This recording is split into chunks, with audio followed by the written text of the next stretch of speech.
All right, let's dive right into this explainer and unpack the chaotic, highly active year of 2026 in New York. They say if you want to understand where America is heading, you look at New York. And in 2026, the city really acted as a fascinating microcosm of America's biggest shifts. It experienced everything from intense political gridlock to some seriously groundbreaking technological regulation. It was a year defined by constant friction, but as we're going to explore today, that friction actually generated some incredible momentum. To make sense of such a wild year, here is our roadmap for today. We're going to cover the new political landscape, protests and strikes, the congestion pricing era, regulating the AI frontier, and then we'll finish up with the city's cultural heartbeat. Jumping right into Section 1, the new political landscape. So, picture this. On January 1st, New York City swore in a Democratic Socialist mayor, Zohran Mamdani, who joined Democratic Governor Kathy Hochul at the state level. But at the exact same time, a conservative federal government under the Trump administration was operating down in Washington with vastly different priorities. This established a really distinct, objective, ideological divide between local, state, and federal policies, literally from day one. And that ideological divide? It had immediate financial consequences. Right at the start of the year, on January 6th, the Federal Department of Health and Human Services announced it was halting $10 billion in social service funding programs to New York and 4 other Democratic states. $10 billion. So right out of the gate, we're seeing these policy differences translate into massive, real-world fiscal impacts. The friction quickly spilled over from budgets right into physical spaces. In February, a federal directive led to the National Park Service actually removing a pride flag at the Stonewall National Monument. By March, ICE agents were deployed to 14 airports nationwide, and that included JFK and LaGuardia. This immediately sparked ongoing legal battles between local and federal authorities, all about jurisdiction and immigration enforcement in and around local courthouses and hospitals. Which brings us perfectly to Section 2, protests, strikes, and clashes. Disruption in 2026 was just rolling and continuous across multiple sectors. The year kicked off in January with thousands of nurses striking at major hospitals like Mount Sinai and Montefiore. Then in February, federal ICE agents detained a student inside a Columbia University residence hall. By May, ICE detentions led to physical clashes between protesters and the NYPD at a hospital in Bushwick, Brooklyn. From healthcare to major academic institutions, everyday operations were just repeatedly challenged. And it wasn't just localized protests either. Massive labor movements physically brought the region to a complete standstill. In mid-May, thousands of Long Island Railroad workers went on strike.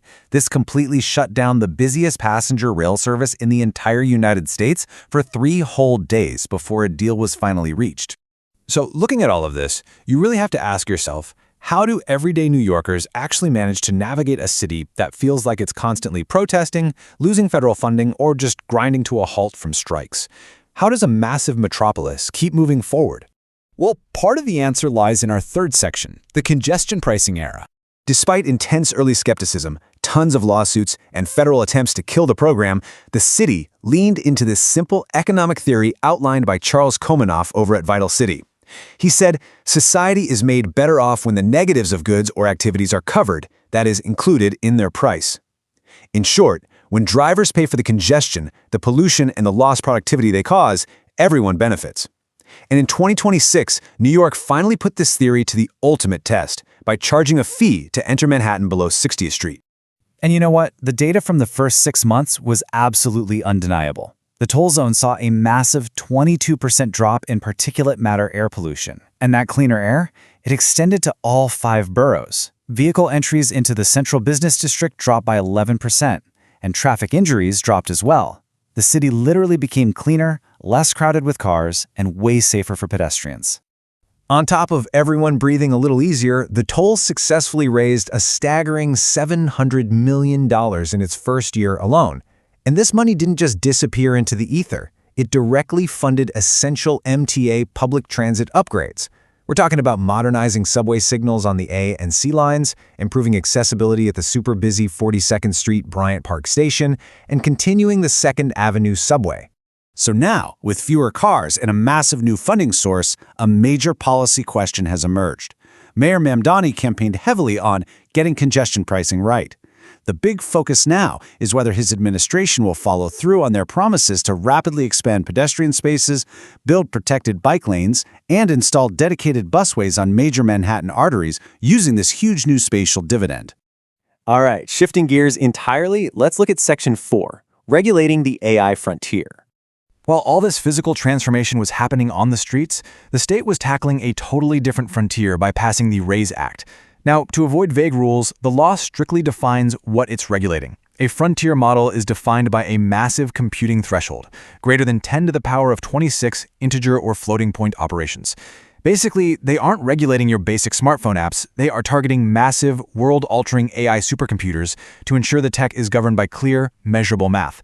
Now, here is the crucial point. It's this revenue threshold combined with that intense compute power. If a developer trains one of these massive frontier models and their company makes over $500 million annually in revenue, they are officially classified as a large frontier developer. Under the RAISE Act, they must now legally establish and publish very strict safety protocols. By finalizing this law in early 2026, setting it to take effect on January 1, 2027, New York really proactively set a powerful legal framework. It's a prime example of a state government acting to future-proof society, stepping up to shape AI safety and transparency in the absence of a comprehensive federal AI law. Okay, let's wrap things up with a lighter note in Section 5, the cultural heartbeat. 1973. That is a long time ago.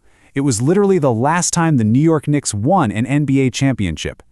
Half a century of waiting. But that all finally ended on June 13, 2026, when the Knicks broke their 50-year drought, defeating the San Antonio Spurs in Game 5 at Madison Square Garden. And let me tell you, the city absolutely erupted in celebration. But that unmatched energy wasn't just about sports. At that exact same arena, Madison Square Garden, pop culture royalty was crowned when Taylor Swift and Travis Kelce held their wedding in July. And despite all those initial fears that the new driving tolls would turn Manhattan into a ghost town, Broadway actually recorded its highest-grossing box office season ever.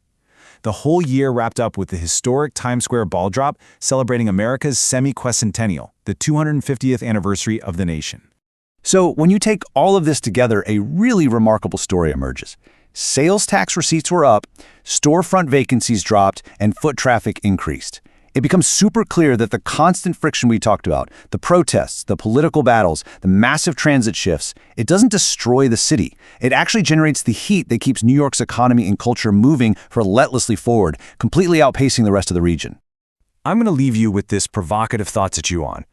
As we look back at New York's wild, transformative 2026, with its ideological clashes, its embrace of congestion pricing, and its bold push to regulate AI, are we just looking at the story of one incredibly unique city? Or are we looking at a real-time preview of what's next for the rest of the country? Thanks so much for exploring this with me on This Explainer. I will catch you next time.